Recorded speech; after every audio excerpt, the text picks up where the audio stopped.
Labis ang kasiyahan ng mga bata matapos mamahagi ng mga regalo ang kapulisan ng Urbis Tondo Police Station bilang bahagi ng programang Pamasko hatid ng Urbis Tondo PNP.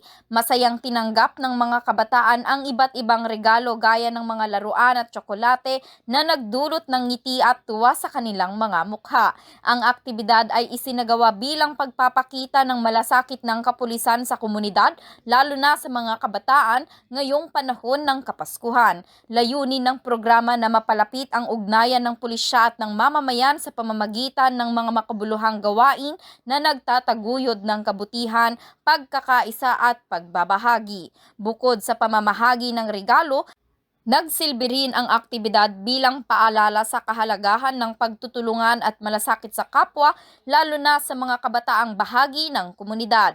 Sa pamamagitan ng kanilang aktibidad, muling pinagtibay ng Urbis Tondo PNP ang kanilang advokasya hindi lamang sa pagpapanatili ng kapayapaan at kaayusan, kundi pati na rin sa pagbibigay ng saya at pag-asa sa mga mamamayan, lalo na sa mga kabataan ngayong holiday season.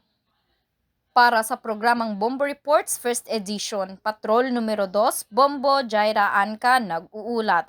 This is Bombo Radio Philippines, the #1 and most trusted source of news and information. Basta Radio, Bombo!